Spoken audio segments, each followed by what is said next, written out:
Tomen asiento, hermanos. Nuevamente, buen día, iglesia. Voy a empezar haciendo una pregunta retórica. Una pregunta retórica es cuando ya la respuesta es obvia y la respuesta ya la conozco. Cuando usted ha venido aquí a la iglesia, el micrero o el taxi no la quiso traer, obvio que no, ¿no es cierto? O sea, obvio que les trajo con toda normalidad. O cuando usted va a la tienda a comprar esta mañana pan o alguna necesidad en la casa, el tiendero no lo quiso vender, el producto, no, lo vendió normal, ¿no es cierto? Sí, lo vendió normal. O para venir aquí a la iglesia, algún familiar, algún vecino, amigo, el gobierno, alguien le amenazó con matarlo. No, ¿no es cierto? Vino con tal libertad.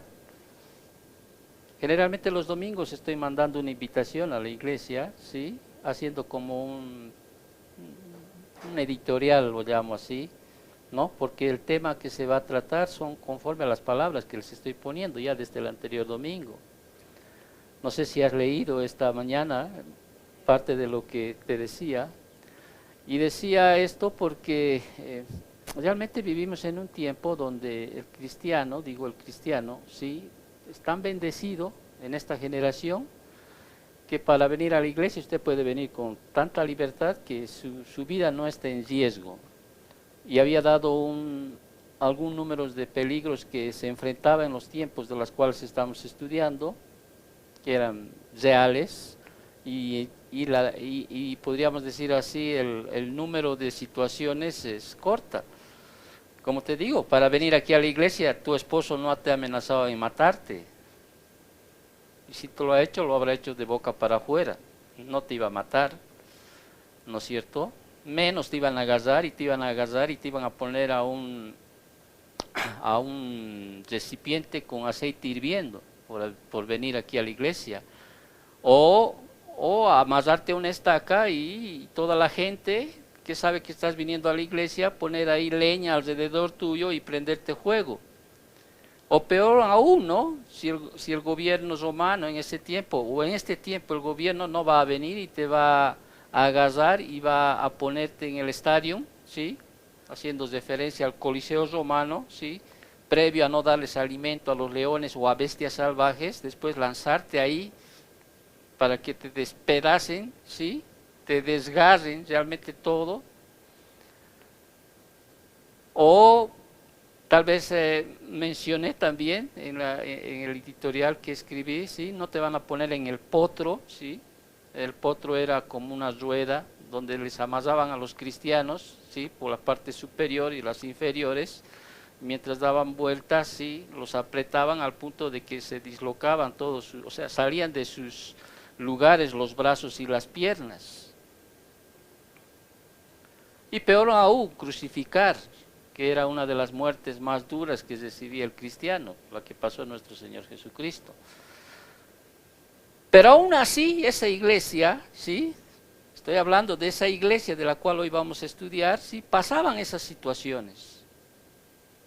Y el Señor conocía esas situaciones, por eso les dice, yo conozco tu tribulación y tu pobreza, ¿sí? Y cuando hablo de pobreza y vamos a estudiar en esta mañana, ¿sí? Estamos hablando de una palabra griega donde dice que no era una palabra que se utilizaba para describir a los de la calle, a los menesterosos, a los que vivían de pedir a alguien una limosna, ¿sí? No ponían excusas para ser fieles al Señor. Amaban tanto al Señor estos cristianos de ese tiempo, que no decían, hoy mucha calor, muy lejos es la lluvia, el viento, o me he resfriado un poco, o no tengo para esto, no tengo para aquello. Eran tan fieles estos hombres que el Señor realmente necesita alentarlos a estos cristianos, verdaderos cristianos. Nosotros, ¿sabe qué? A veces, hasta yo mismo puedo decir, a veces somos hipócritas. a veces digo yo, realmente somos caricatura de cristianos. Y al decir eso, me estoy incluyendo en relación a todo aquel que dice cristiano. Somos una vergüenza de esta generación. Discúlpeme si soy franco y honesto, porque hago relación a lo que voy estudiando en la semana y viendo el contexto histórico, viendo el contexto de ese tiempo, ¿sí? Y lo traslado a este tiempo, y todavía hay mucho cinismo dentro de los cristianos que siempre están justificando. Y me lo han dicho no solo muchas personas, es que no son nuestros tiempos, son otros tiempos. Qué bueno, ¿no? Agradecer a Dios que no vivimos en esos tiempos. Ahorita nadie puede venir a mi casa, entrar, saqueármelo mi casa, o quitar mi casa, mis bienes, y dárselas, despojarme de mi vivienda, despojarme, cosa que se hacía cuando se estaba en persecución en el Imperio Romano, ¿sí? Nadie podría decirme no hables, no prediques, no grites, no cantes. En ese tiempo, o sea, la persecución era tal a los cristianos, especialmente en Esmirna, porque hoy tratamos de esta iglesia, Esmirna, y lo llamamos la iglesia sufriente. La persecución era tal, que el pueblo de Dios, o sea, estoy hablando de los verdaderos cristianos, necesitaban ser alentados. ¿Quién mejor que nuestro Señor Jesucristo, glorificado, exaltado, resucitado, sea quien les pueda alentar a esta iglesia? Y para nosotros en este tiempo es simplemente, podríamos tomarlo como ese ejemplo de la iglesia de Esmirna, que enseña a todas las iglesias sobre cómo responder adecuadamente cuando hay que enfrentar situaciones adversas. Pero hermanos, ¿qué situación adversa en comparación a ese tiempo tenemos? Dígame, ¿tenemos realmente, podemos compararnos a la situación de ese tiempo? Usted pide en la calle, levanta su mano para que alguien le pueda dar unas monedas y comprar alimento. No, usted puede trabajar. ¿O no? Esos tiempos, imagínense, trasladámonos a esos tiempos donde toda la gente, gentiles y judíos, que aquí los llama sinagogas de Satanás, se reúnen ¿para qué?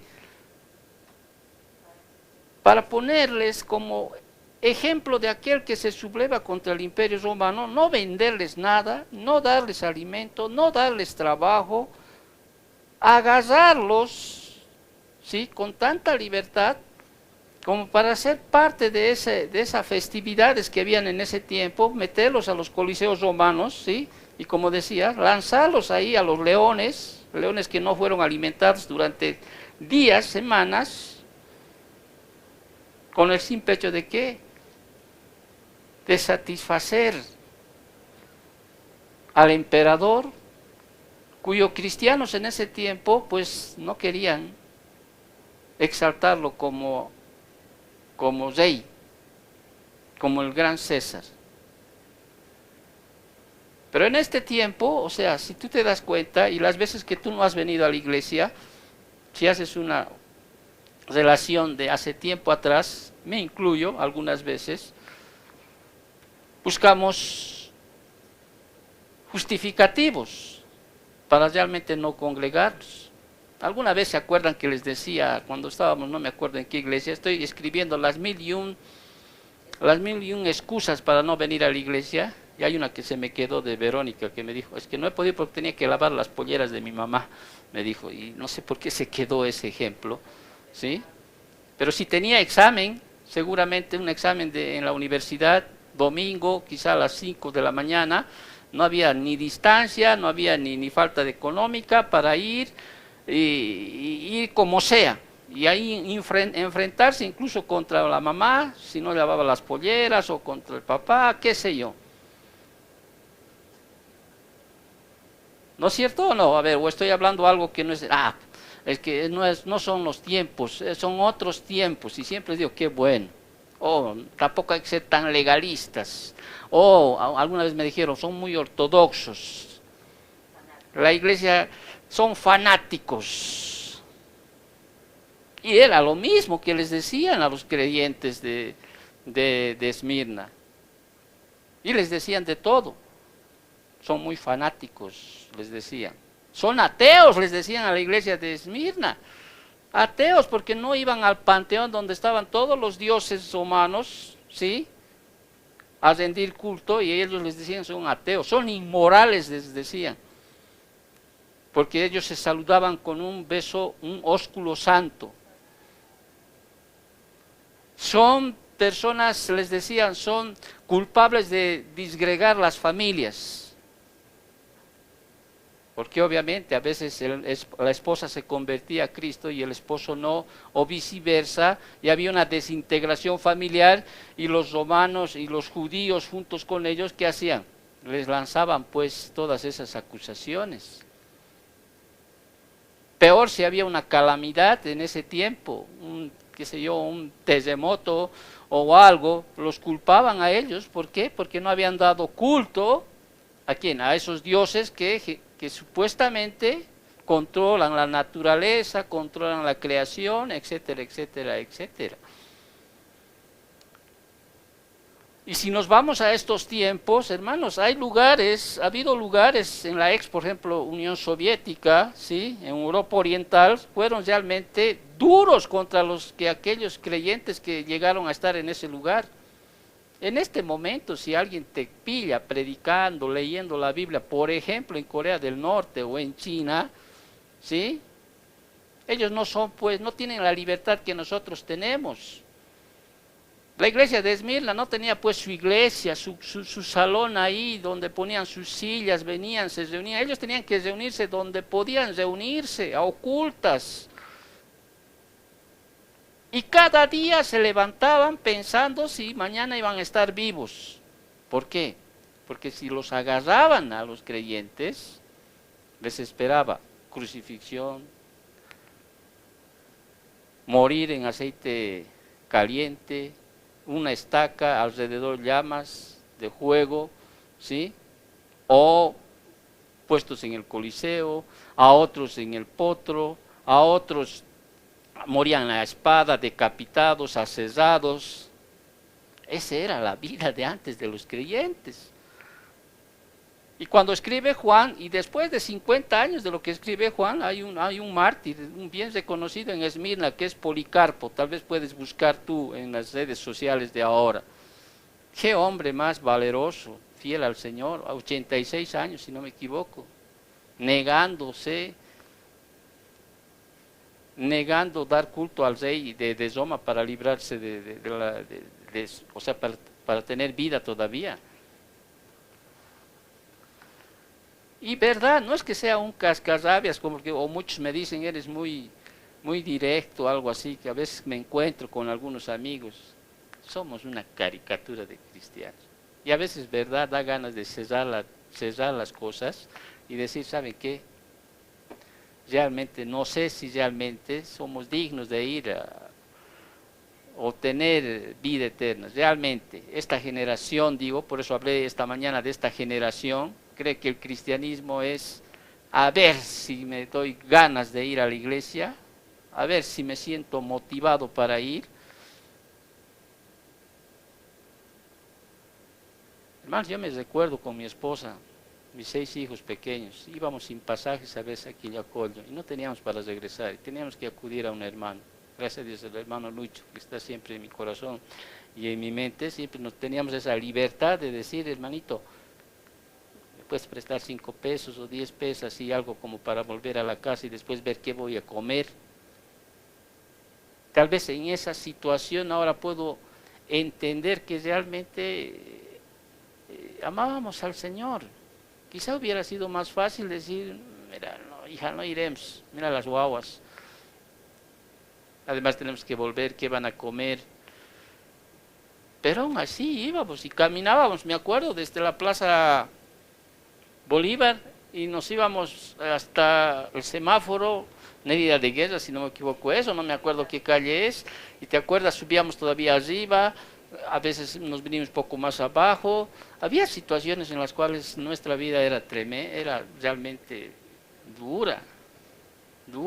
Y no, obvio, no, nadie sabía, quizá muchos de ellos ni siquiera sabían las situaciones que vivíamos. pero habíamos entendido que debíamos seguirle al Señor a las situaciones.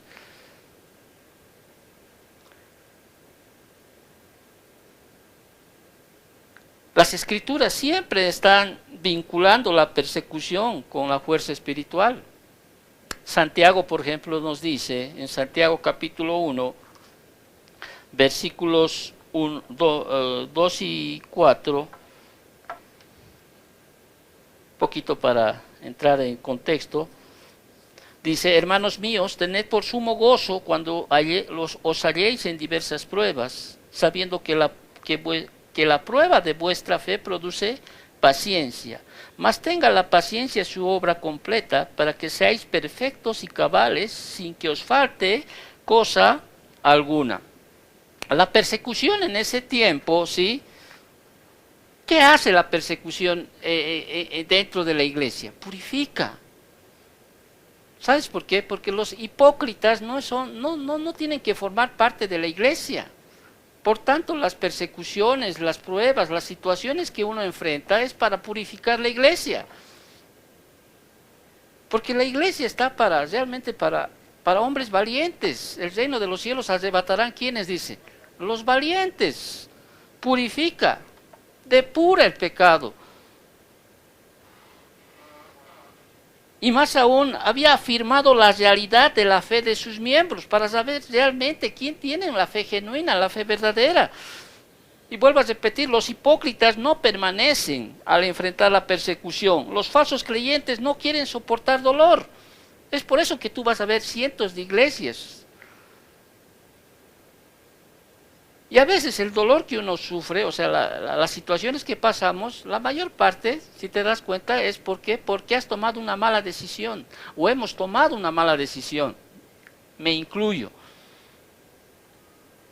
Porque quizá hemos hecho algo que no debíamos hacer, o quizá hemos decidido hacer algo que no debíamos hacer, y pensamos que, porque somos cristianos estamos padeciendo. No, aquí las persecuciones que habla la Biblia es ¿por qué? Por ser fieles a Cristo, a su servicio, al Señor. Y si alguien te dice, no unáis en yugo desigual y tú lo haces, porque supuestamente ya no son esos tiempos y tienes que ser amplio para hacerlo, vas a tener tu disciplina. Ahora, ¿cuánto va a durar aquello? No lo sé, el Señor es el que disciplina, no soy yo, soy el pastor. Simplemente mi labor es advertirles o enseñarles la palabra. Pero las malas decisiones vienen. Pero en ese tiempo realmente ser fiel al Señor, o sea, a su servicio, a la iglesia, a la fe que ha pregonado, era realmente eran dignos de morir, o sea, ¿por qué? Porque estaban siendo fieles al Señor. Y si te das cuenta, esta iglesia de la cual vamos a estudiar hoy no tiene ningún reproche de Cristo. No hay un reproche como la iglesia de Éfeso. Has perdido tu primer amor, dice, ¿no es cierto? Esta iglesia no la tiene. Es una iglesia sufriente, es una iglesia realmente en la cual las pruebas y las persecuciones no han hecho de que ellos se alejen de Dios. Más bien sigan. Porque ellos se fortalecían en el Señor. Además, ellos mostraban realmente una fe genuina, salvadora que tenían. Y entre ellos seguramente descubrían quién realmente tenía una fe genuina, quién realmente era un verdadero creyente. A ver, si nos pasaran el 1% de lo que pasaba en esos tiempos, si nos pasara realmente, ¿usted cree realmente estaría de pie? Si en este momento, en este tiempo, diría el gobierno, aquel que vaya a una iglesia cristiana a escuchar la palabra o cantar, se le va a agarrar y se le va a meter a la cárcel nomás, ni siquiera te van a quemar, te van a crucificar, te van a cesar, nada. ¿Usted vendría? Seguramente sacará un texto fuera de contexto y dirá, bueno, el Señor dice que debemos ser, qué sé yo, sabios como una paloma, prudentes como ¿no? Y seguramente no vienen. Seguramente pasaría eso. Si tu esposo diría, ¿sabes qué? Si tú vas, dejes de ser mi esposo, salí de la casa, no te quiero ver, no vuelves aquí, seguramente, ay, hay que ser, él es mi cabeza, y no sé qué cosas. Pero seguramente hubiera una justificación. Pero en ese tiempo, vuelvo a repetir, ese tiempo, ¿sí? Estos hombres, realmente estos verdaderos creyentes, seguían adelante, perseveraban en la doctrina. En esta carta que vamos a leer, vámonos a Apocalipsis, nos toca hoy el mensaje a Esmirna, son simplemente del versículo 8 hasta el 11, y aquí vamos a desarrollar lo que ya habíamos dicho, cómo hacerlo, ¿sí? Para que podamos entender, vamos a ver el escritor, la iglesia, la ciudad, el elogio, el mandato, el consejo y la promesa. Un poquito para entrar en contexto de lo que el Señor Jesucristo está diciendo a esta iglesia, entendemos que el escritor, ¿quién es? El escritor a las 7 iglesias es Cristo, ¿no es cierto? Jesucristo glorificado. Pero a cada una de ellas se le presenta con un título. En este caso, a la iglesia de Esmirna se le presenta como el primero y el postrero, el que estuvo muerto y vivió, dice esto. ¿Quién es el escritor de esto? Jesucristo, ¿no es cierto? Pero se le presenta como el primero y el postrero, el que estuvo muerto y vivió, dice esto. Y generalmente, como en la antigüedad misma, se acostumbraba se acostumbraba en las cartas antiguas que el escritor se identifique al principio. Hoy en día creo que se identifican al final, pero antes se tenía que identificar al principio. Y aquí el Señor Jesucristo glorificado, exaltado, se presenta como el primero y el postrero y el que estuvo muerto y vivió. En realidad aquí se está identificando como el Jesucristo glorificado y exaltado, ¿sí? Y cuando dice aquí el primero y el postrero, ¿sí? Es un título del Antiguo Testamento para Dios. Es un título que Dios tenía en el Antiguo Testamento. Por ejemplo, te voy a leer un versículo, Isaías 44:6 dice, así dice Jehová, Rey de Israel, y su Redentor, Jehová de los ejércitos, yo soy el primero y yo soy el postrero, fuera de mí no hay Dios. ¿Te das cuenta? Aquí en el versículo 2:8 que estamos leyendo, y su aplicación aquí, y en el 22, en Apocalipsis 22:13, vemos a Cristo que afirma que Él es igual en naturaleza a Dios. Ahí se muestra que Cristo tiene la naturaleza divina de Dios. Él es Dios, ¿sí? Él es el eterno e infinito, está diciendo aquí. Que Él está diciendo que existía cuando todas las cosas fueron creadas y que seguirá existiendo después de que sean destruidas. Jesucristo trasciende el tiempo, el espacio y la creación. Pero ¿cómo un Dios puede morir? Alguien me puede decir, ¿no es cierto? Sin embargo, ¿cómo si es Dios, es eterno, cómo puede morir? Porque aquí dice, ¿qué dice? El que estuvo muerto, ¿no es cierto? El que estuvo muerto y vivió, que implica la resurrección. Entonces, esto es un misterio que se desarrolla en la Biblia, y Dios eterno tuvo que hacerse hombre, ¿no es cierto? Hombre, estuvo para que pueda morir. Y morir porque se necesitaba alguien, ¿sí? Que pueda morir por nuestros pecados. Entonces, estuvo muerto y vivió. Aquí hay un misterio profundo, dice. Entonces, Cristo fue muerto en la carne, pero vivificado en espíritu. Primera de Pedro 3:18. Entonces, esta designación de Cristo era para traer, ¿qué cosa? Consuelo a los perseguidos creyentes de Esmirna, conocedor de que pasarían tiempos difíciles. Entonces, ¿quién es el escritor de esta carta? Cristo. Y se presenta, vuelvo a repetir, como cuarta vez, como el primero y el postrero. Y el que estuvo muerto y vivió, dice esto: no te preocupes, yo también morí, pero resucité. Yo también te resucitaré. Dice, ¿no es cierto? ¿Hay una promesa para nosotros o no? Podemos morir en la primera muerte, pero en la segunda ya no. Todos van a morir en la primera muerte, cristianos y no cristianos, la muerte física. ¿O hay alguien aquí que es inmortal? No, todos vamos a morir. Pero hay de aquel que muere por segunda vez, en la segunda muerte. que es estar realmente toda la eternidad en el infierno, para aquellos que creemos que existe el infierno. Porque para los que no creen, sí, dicen, mueres una sola vez y después listo, no hay nada más. ¿No? No hay resurrección, no hay cielos, no hay infiernos. Esta tierra es el infierno. ¿Has escuchado eso alguna vez? Sí, no hay cielos. Me gustaría, o sea, ¿verdad?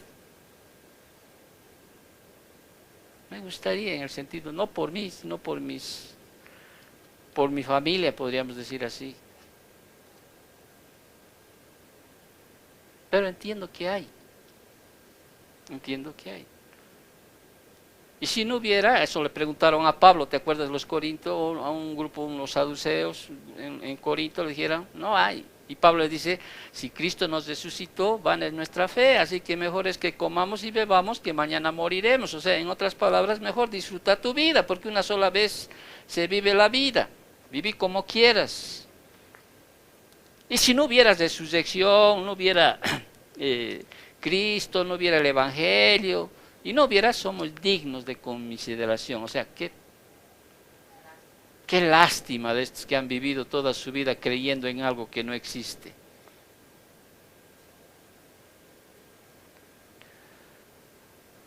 ¿Cómo está la iglesia ahí, la Esmirna?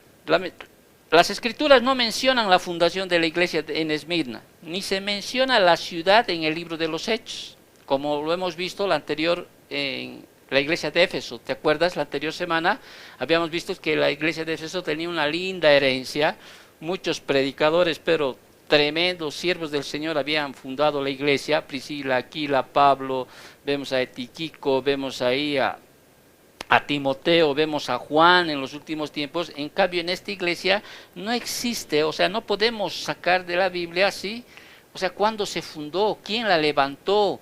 Simplemente podríamos entender o suponer que Esmirna se levantó mediante un ministerio de Pablo en Éfeso, ¿sí? Y quizá esa iglesia fue levantada por uno que se convirtió a través de Pablo.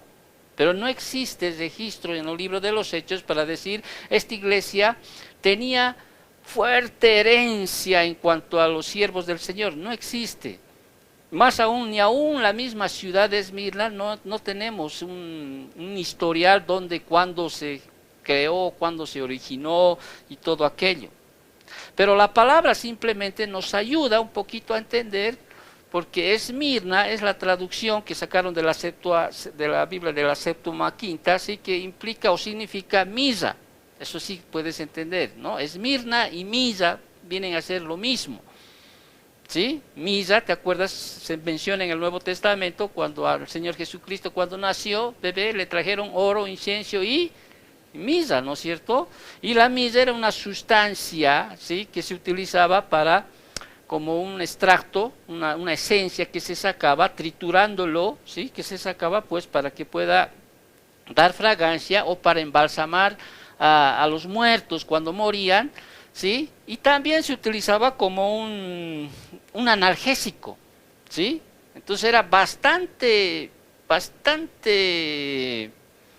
negocio, ¿sí?, extraer esta esencia pues para exportar a todos lados del mundo. Pues por eso que se dice que muchos judíos fueron a este lugar para que ellos puedan de alguna manera comercializar este producto que era característico de esta ciudad. Entonces, y esta ciudad era una de las ciudades antiguas, una de las más hermosas, dice, en ese tiempo, porque sus calles eran tremendamente rectas, o sea, eran bien edificadas, o sea, era una ciudad en las cuales tenían árboles, dice, a sus contornos de las calles. Era realmente una ciudad donde se tenían varios templos a varios dioses que nosotros llamamos paganos, romanos, ¿no?, que estaban ahí los dioses, el templo de Cibeles, el templo de Zeus, el templo de Apolo, el templo de Esculapio, el templo de Afrodita. Entonces había templos, ¿sí?, cuyos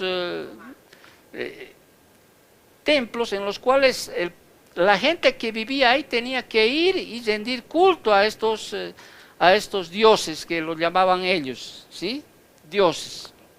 Entonces era un sitio, realmente este lugar, la ciudad de Esmirna era realmente una de las más hermosas, dice, de ese tiempo, ¿sí? Más tenía, dice, como un coliseo ahí, como un anfiteatro donde podían caber entre 24 y 25.000 personas.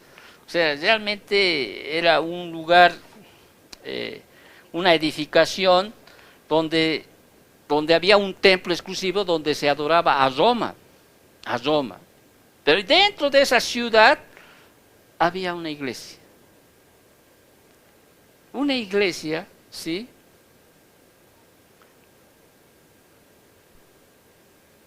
Donde estaban contra todos, contra todos.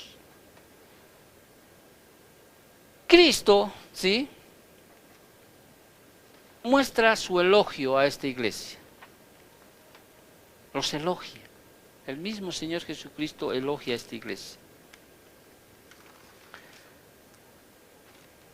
Y leemos el versículo 8 y insertamos el versículo 9. Dice, y escribe al ángel de la iglesia en Esmirna. Ya hemos identificado quién es el ángel, ¿no es cierto? El enviado, el pastor, el predicador, el que está a cargo de la iglesia. El primero y el postrero, el que estuvo muerto y vivió, dice esto. Y ahí el versículo 9 empieza con el elogio y dice, yo conozco tus obras y tu tribulación y tu pobreza, pero tú eres rico. Y la blasfemia de los que se dicen ser judíos y no lo son, sino sinagoga de Satanás. Aquí el Señor dice que Él conoce cada detalle acerca de las iglesias bajo su cuidado.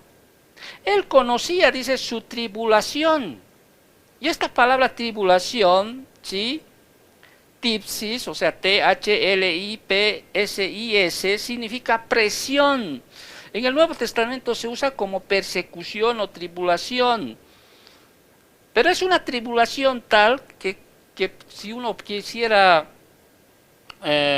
dibujar, es como si te pusieran una piedra grande en tu pecho, al punto de que no puedes respirar y estallas realmente todo tu pecho, ¿sí? Es una tribulación tal que pasaba los hermanos de esta iglesia, pero sin embargo el Señor conocía su tribulación.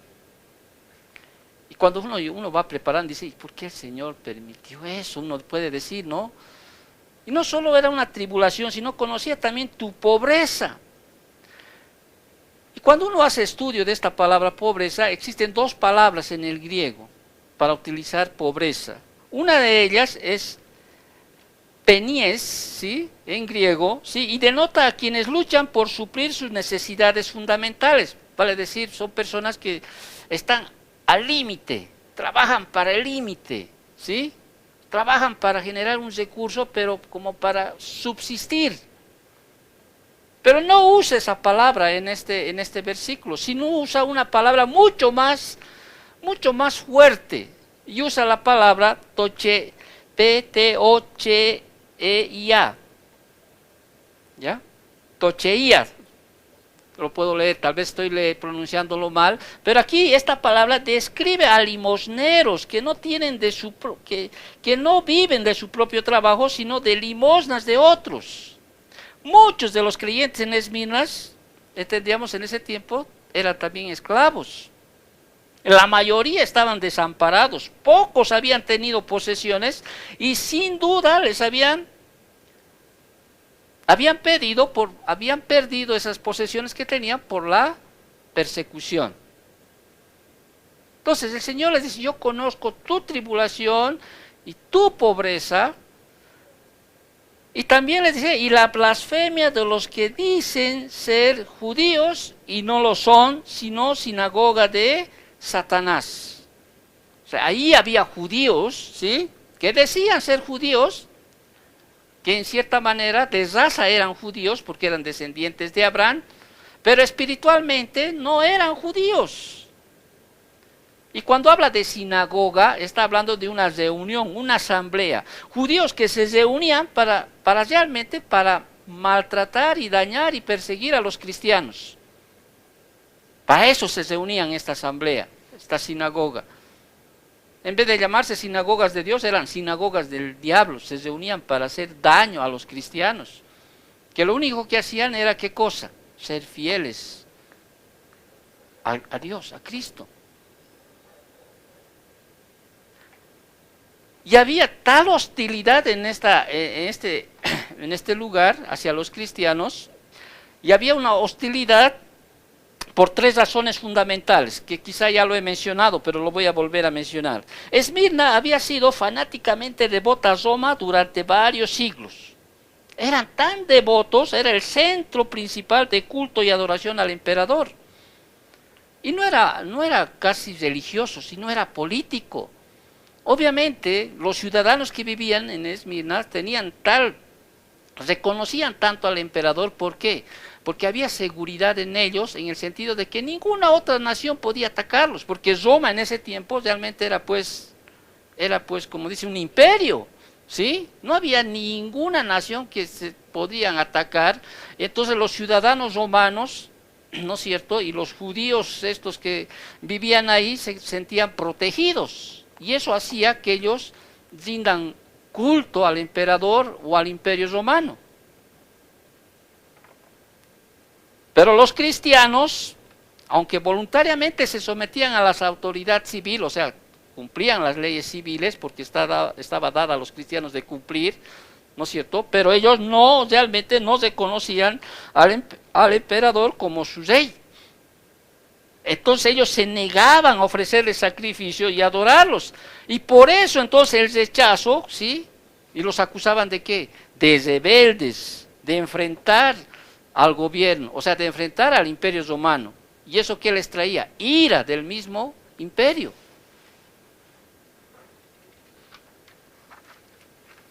Los cristianos rechazaban en participar de religiones paganas en general. Esa era otra razón por la cual eran hostiles contra los cristianos.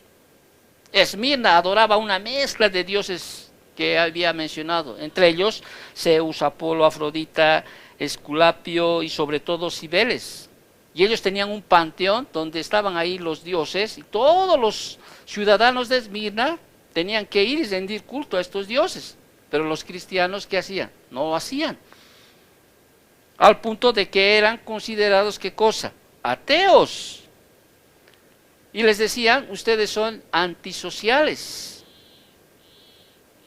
¿Alguna vez te han dicho eso? Cuando no participas de misa chico y cupiñas y no sé qué cosas que hay. Eres un antisocial. Claro, Esmirna, los creyentes de Esmirna eran pues fieles a su compromiso con Dios. En relación a los de Pérgamo, de la Odisea, aquellos se casaron con el mundo.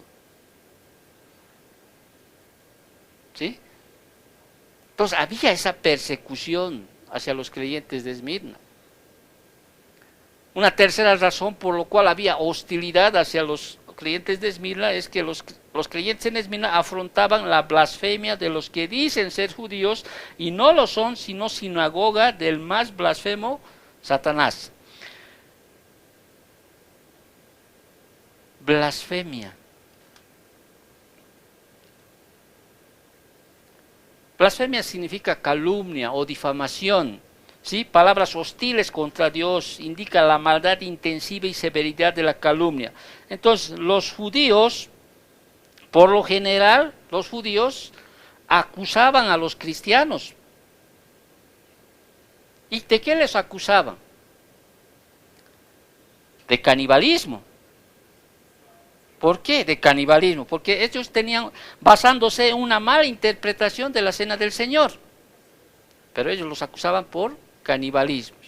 Los judíos los acusaban también por inmoralidad, basándose igual en una perversión del ósculo santo con el que se saludaban los creyentes. ¿Te acuerdas que había ese saludo que se hacía, Romanos 16, ¿no? Donde se saludaban con un beso, ¿no? Los acusaban de desbaratar hogares. Cuando uno de los esposos se convertía al cristianismo y el otro no, esto muchas veces causaba ¿qué cosa? conflictos. Ya hemos dado una enseñanza en Corintios, ¿no es cierto? Muy bien, si tu esposo no es cristiano y tú eres cristiana, ¿sí? Y él consciente en eso, vive con él. Pero si te maltrata y te dice, no, la hermana no está pues, sujeto a servidumbre.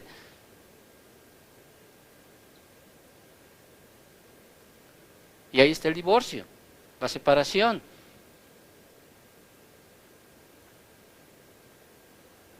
Los acusaban de qué? De ateísmo. Estoy haciendo seguramente con esto, ¿no? ¿Por qué? Porque los cristianos rechazaban el panteón pagano a las deidades. Los acusaban de desleales, de política y rebelión. Porque los cristianos se negaban a ofrecer sacrificios al emperador. Entonces, con la esperanza de destruir la fe cristiana, algunos de los judíos ricos e influyentes de Esmirna informaron de esas blasfemias y falsas acusaciones a los romanos. ¿Y qué hacían el imperio romano o los romanos en ese lugar? Perseguían a los cristianos. Los judíos. Por eso dice en la Biblia, ¿no? No hay peor enemigo que la familia. ¿Qué dice la Biblia? Y los enemigos serán los de tu casa. Rey David, su hijo lo persigue como para matarlo a su padre. ¿No es cierto o no? La familia es a veces el peor enemigo, más que el vecino. Al vecino le estará importando si vas a la iglesia o no vas. Por eso el Señor le dijo, quien no deja padre y madre y hermanos por causa de mí, ¿qué dice? No es digno de mí. Y me estoy refiriendo a esos tiempos, la familia en esos tiempos, cuando un judío que era judío, ¿sí?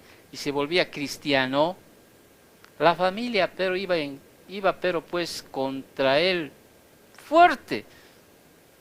Lo desheredaban, le quitaban sus posiciones, no había herencia, o sea, prácticamente los votaban. Y llegaban al punto de tal pobreza que digo que no es una pobreza que nosotros no somos pobres en relación a ese tiempo.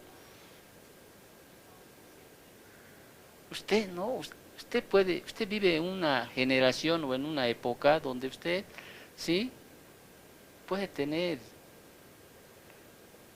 por lo menos pan, huevo, un arroz.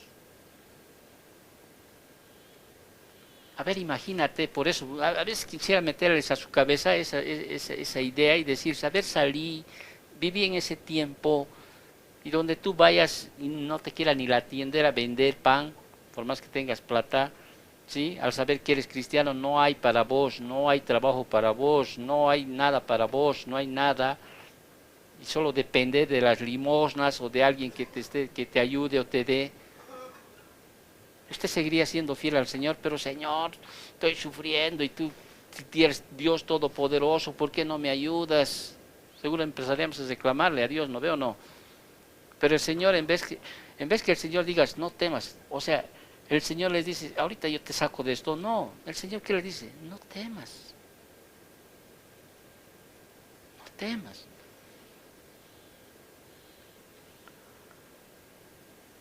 Estos aborrecedores del Evangelio eran una sinagoga de Satanás. Y cuando utiliza aquí la palabra sinagoga es porque estos se reunían, ¿sí? Estos se reunían realmente para tramar cómo hacerles daño a los creyentes. Y no, bueno, no solo pasó en Esmirna, ¿no? En el libro de los Hechos podemos encontrar todo el registro cuando nace la iglesia, cómo los perseguían a Pablo, a Pedro. ¿Qué apóstol no murió martirizado? El único que no murió, sí, aunque la tradición dice que al apóstol Juan también le metieron, ¿no? Le quemaron ¿sí?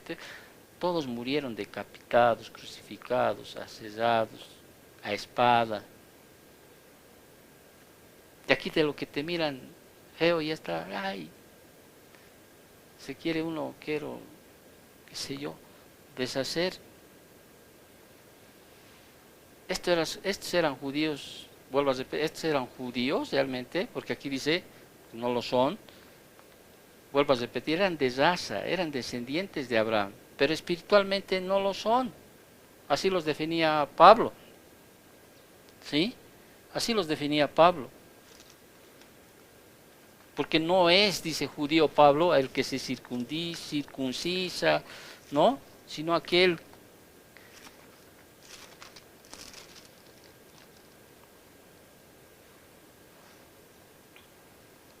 Pues no es judío, dice el que lo es exteriormente, ni es la circuncisión la que se hace exteriormente en la carne, sino que es judío el que lo es en lo interior, y la circuncisión es la del corazón, en espíritu, no en letra, la alabanza del cual no viene de los hombres, sino de Dios, dice Romanos 2, 28 y 29.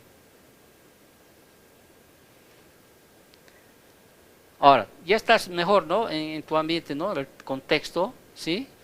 Yo conozco tu tribulación, conozco tu pobreza, conozco y la blasfemia de los que dicen ser judíos y no lo son, sino sinagoga de Satanás. Y aquí el Señor les da un mandato, de hecho 2 mandatos. El primero le dice, no temas, y el segundo, sé fiel. El versículo 10, ¿qué dice? El Señor sabía lo que estaban pasando ellos.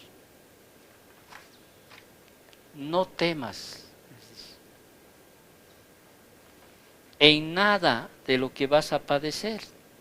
He aquí, dice, el diablo echará a alguno de vosotros en la cárcel, para que seáis probados, y tendréis tribulación por 10 días. Entonces aquí lo que hace el Señor, luego de elogiarlos por soportar fielmente la persecución, Jesús advirtió a los creyentes que aún faltaban cosas por venir. ¿Sí? Aún faltaban cosas por venir. Y les ordenó que, primero, no teman, que no temieran lo que iban a padecer. No teman. Y les daría, obviamente les daría fuerzas para que no temieran. ¿Te acuerdas? No sé si te acuerdas o si sigues el estudio, ya con anterioridad, ¿sí? Ya les dio 3 razones para no temer cuando ya hicimos el capítulo 1. Una de las tres razones que ya les dijo para no temer a la iglesia les dijo porque yo soy el Dios eterno, versículo 17. Otra segunda razón era porque les dijo porque yo soy el Cristo resucitado, versículo 18a. Y otra tercera razón que les dijo era porque yo tengo las llaves de la muerte y del infierno, versículo 18b.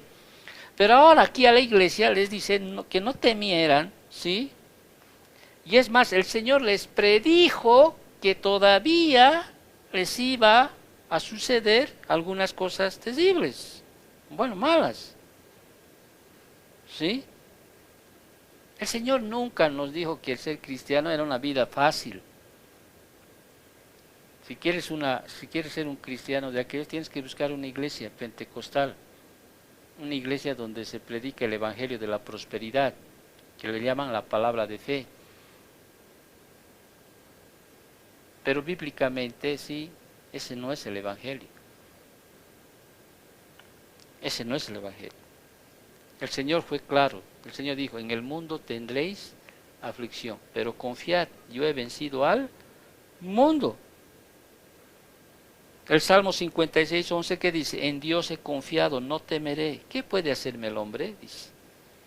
El Salmo 23, que dice, Jehová es mi pastor, nada me faltará.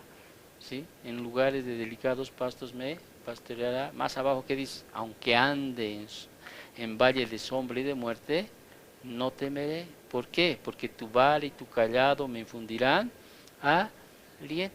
Ahora no estoy diciendo que para el ser cristiano es para que sufras toda tu vida. Pero si realmente estamos estudiando cómo eran los cristianos de antes, a lo que somos ahora en la actualidad, realmente hay una brecha muy grande. Deberíamos más bien sentirnos agradecidos con Dios de que no vivimos en ese tiempo. Y ese agradecimiento debía traducirse mucho más en ¿qué? En servirle al Señor. sí, en su entrega, en el sacrificio. A veces el Señor te va a probar tu fe, va a probar tu fe. ¿Te acuerdas en Efeso lo que habíamos estudiado? Arrepiéntete, porque si no, quitaré de tu lugar. La perseverancia, sí, y la soberanía de Dios siempre están ahí, juntas.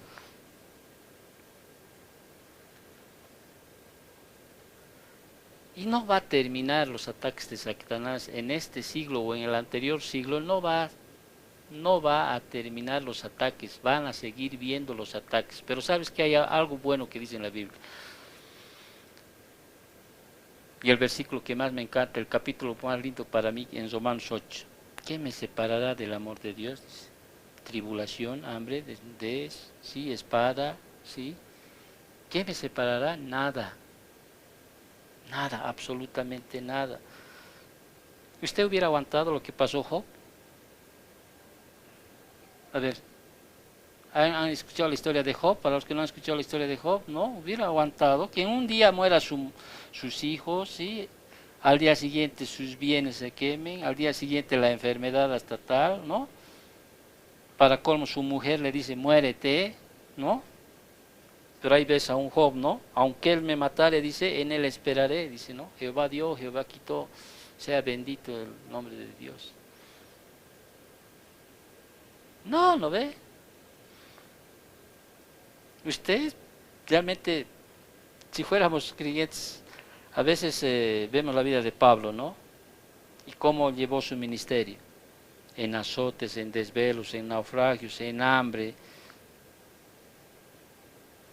cuántas veces le latiguearon, cuántas veces le apedrearon a Pablo, les indicaron de mujeriego, les indicaron de servir a Dios por las ofrendas. Ver a nuestro Señor mismo Jesucristo, un hombre, Dios perfecto, no había cometido pecado en nada.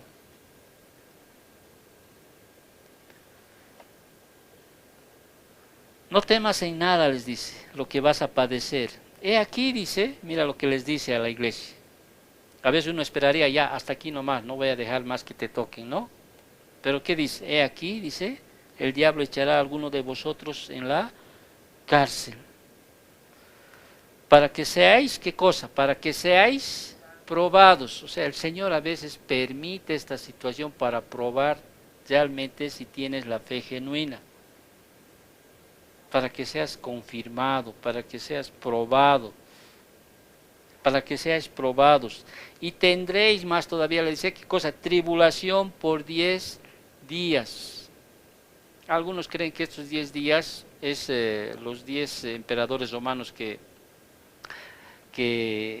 pasaron, podríamos decir así, en ese tiempo, antes de que Constantino sí declare el catolicismo apostólico y deje de la persecución cristiana.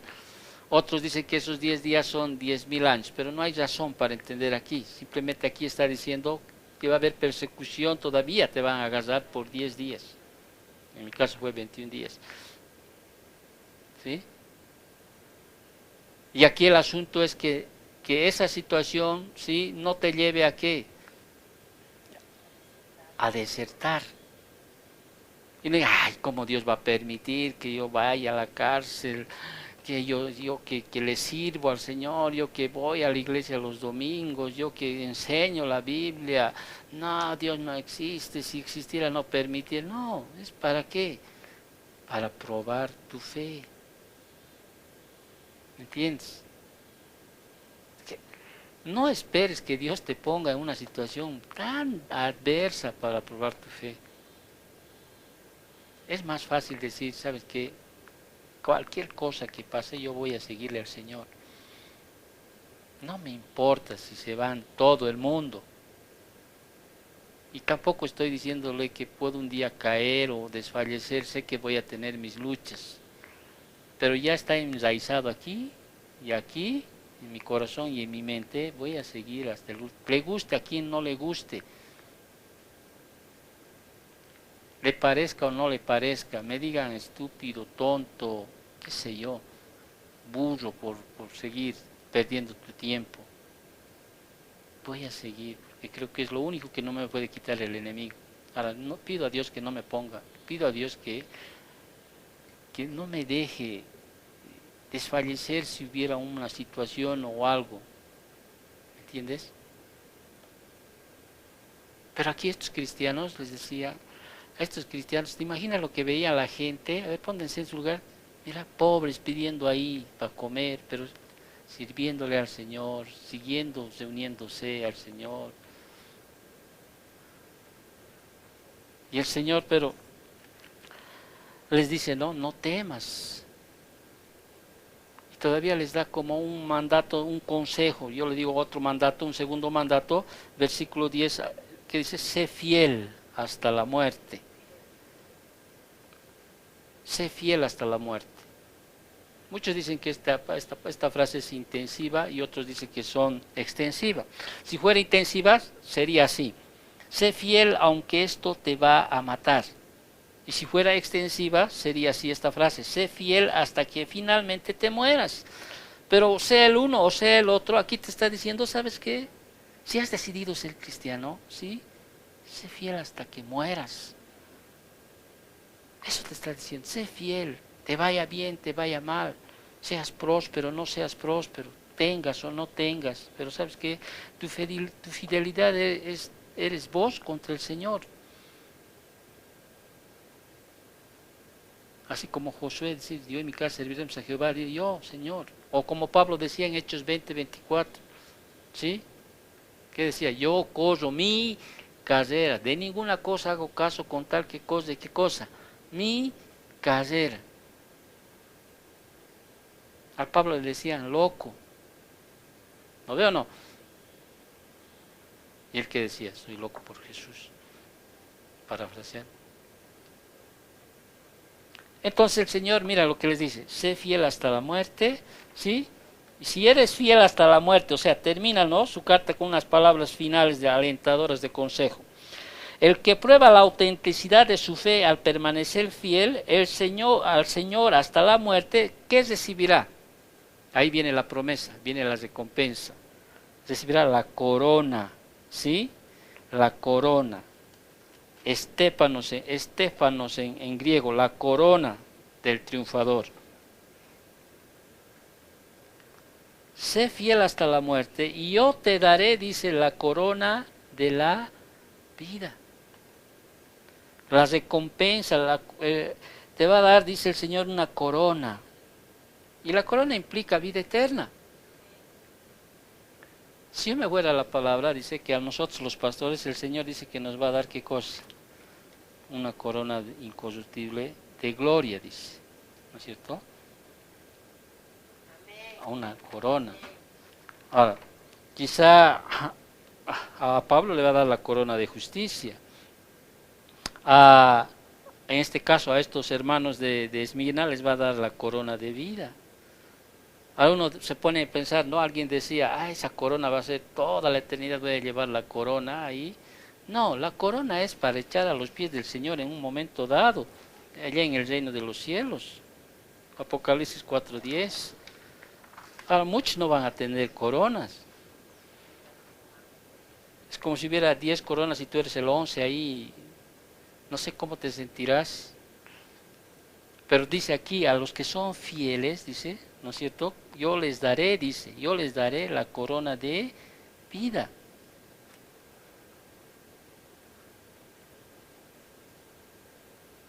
Y reitera el versículo 11, ya terminando, el versículo 11, reitera lo que les dice a las otras 7 iglesias. El que tiene oído, oiga lo que el Espíritu dice a las iglesias. Espero que hoy estés escuchando algo, sí, y se quede. Si tienes oído, oiga lo que el Espíritu dice a las iglesias. Y la promesa, y termina con esta promesa, ¿no? El que venciere, dice, no sufrirá daño de la segunda muerte. En la Biblia muerte significa separación, no significa dejar de existir. Separación. Tres tipos de muerte hay en la Biblia, ¿no? La muerte espiritual, ¿sí? Estar separado de Dios, ¿sí? La comunión con Dios. Pero primero viene la muerte física, ¿no? Todos vamos a morir. Está determinado que el hombre muera una sola vez y después de esto el juicio. La muerte espiritual, está rota tu comunión con Dios. Pero a la que más debería temer el ser humano es a la segunda muerte, ¿sí? Que es estar separado por la eternidad con Dios. Y tu lugar eterno donde vas a vivir es ese lugar donde dice el Señor Jesús, ese lugar donde es un crujir de dientes, donde no hay esperanza, ¿sí? Ese es un lugar de tormento.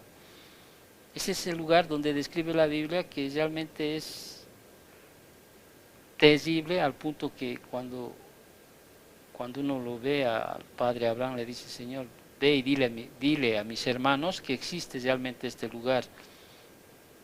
Y Abraham, ¿qué les dice? A Moisés y a los profetas tienen. No, padre Abraham, si alguien fuere de aquí a allá, ¿sí? Ellos creerían.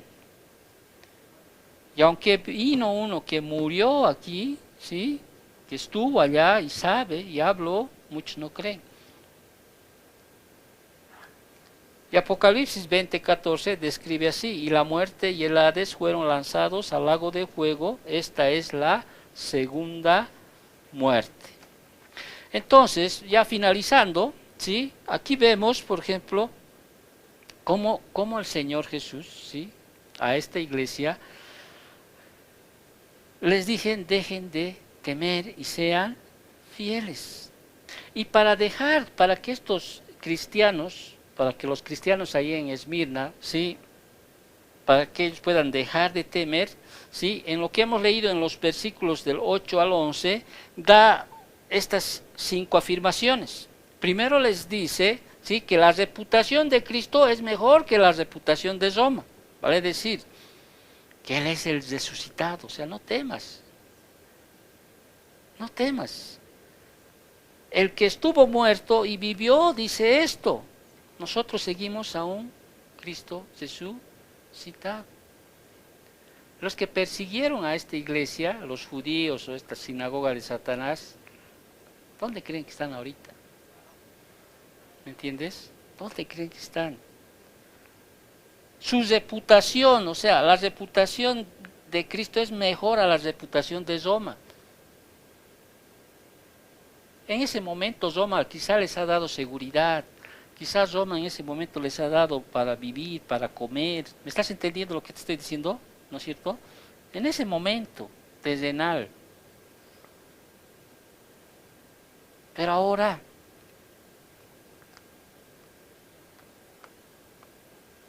esta iglesia, ¿sí? Que era pobre a los ojos de todos, no solo pobres, habrán sido menesterosos, el Señor les dice: pero tú eres rico. Pero Señor, no tengo ni para comer, podría decir uno de este: no tengo ni para comer, no tengo ni para dar a mis hijos, porque no todos los cristianos eran solteros.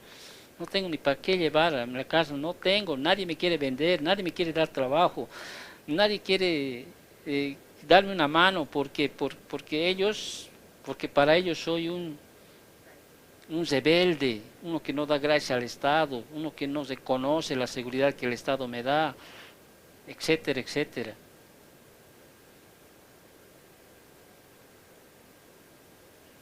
Una segunda cosa que les dice a esta iglesia, para que ellos puedan permanecer, para no dejar de temer y ser fieles, les dice: el reconocimiento de Cristo es mejor que el reconocimiento de Roma.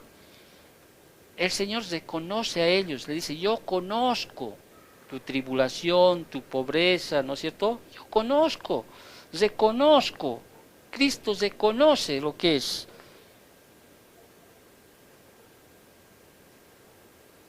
Yo conozco. No te interesa lo que Roma dice de ti. Es un buen ciudadano que trae a sus dioses, ¿no? Misa, trae sus esencias para dar culto. No.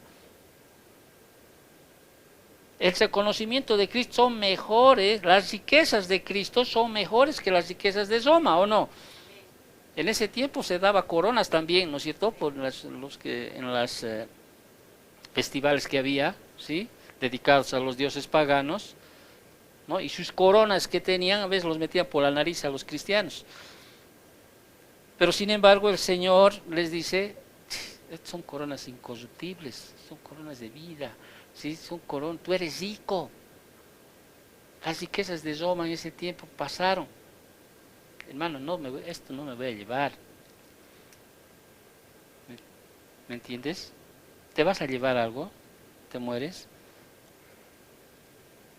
No, pero te vas a llevar algo. Los tesoros que se hacen en el cielo. Estos esmirnos, cristianos esmirnos, digo, porque vivían en ese lugar, realmente eran ricos.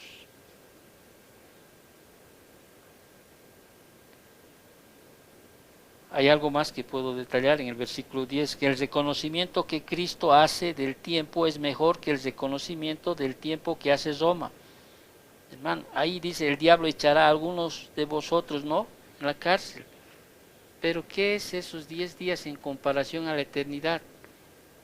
¿Qué es? Esta vida es leve, dice. ¿Quién va a llegar a sus 100 años de aquí? Nosotros no creo que lleguemos. Es más, yo si me quisiera morir a mis 70, 71, porque no sé quién me cuidará. Pero ya en relación a la eternidad, ¿qué es vivir esta vida?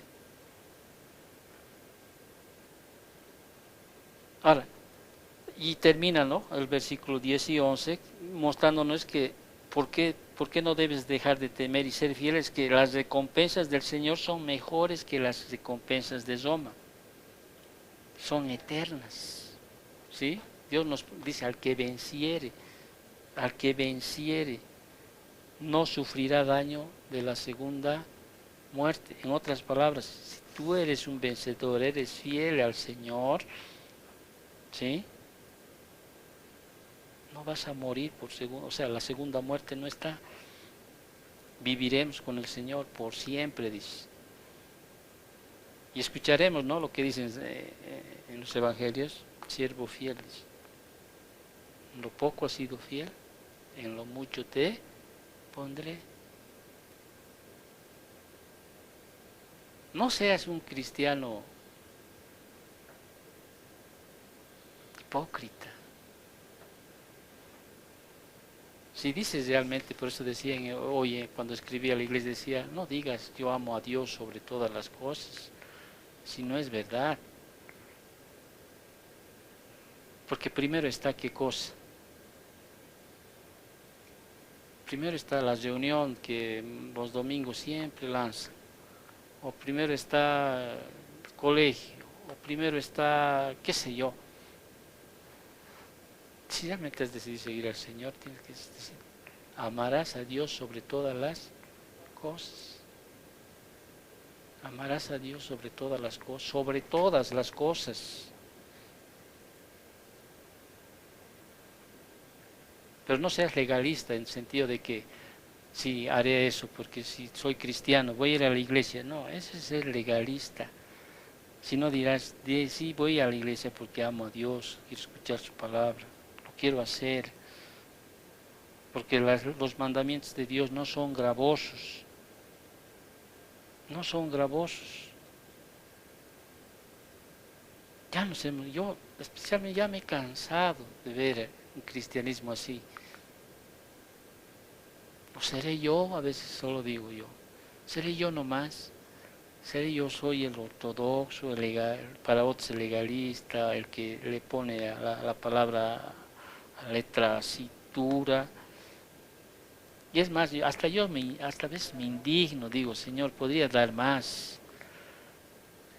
Debería yo, Señor, tal vez ir y golpear las puertas como los testigos de Jehová y decir, ¿saben qué? Arrepiéntanse. A veces yo mismo me siento así. Podría decir, caramba, quisiera ir ahí a la plaza como cuando era antes, que no me importaba cuando me acercaba a las plazas, les decía a los jóvenes. Quien les habla y les predica, llega un momento hasta de subir al micro y hablarles del Evangelio. Hasta yo digo, Señor, creo que hasta yo me he perdido eso. Y la Grey ya no invita a las personas, ya no lleva, ya no dice vamos a mi iglesia. Aunque te digan no, aunque en la 35ª o 10ª vez te va a decir, ya no, no hay.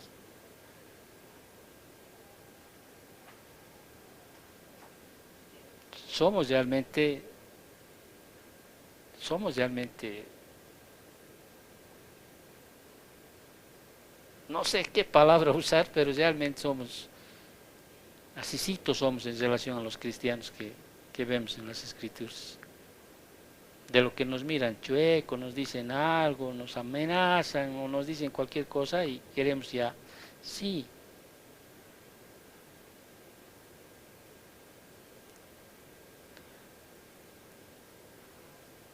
Pero, pero el mundo realmente, el mundo es mundo, ¿sí? Para el mundo puedes dar todo, puedes hacer lo que sea para el mundo. Hermano, ese tu título que te van a dar no te va a llevar al cielo. Está bien, sé, estudia aquí, sé el mejor, te va a dar ingresos para que puedas vivir en este mundo. Pero las riquezas de Cristo son mucho más mejores que las riquezas de Roma. En este caso, las riquezas de Cristo son mucho mejores que las riquezas del mundo. Oremos para terminar. Bendito Dios, gracias papito por tu palabra. Te agradecemos, Señor, porque nos redarguyes, nos corriges, nos instruyes, bendito Dios. Perdona, Señor, lo necios que somos, Señor. Perdona, Señor, si nos hacemos llamar cristianos, Señor, y realmente no, no mostramos aquello, Padre.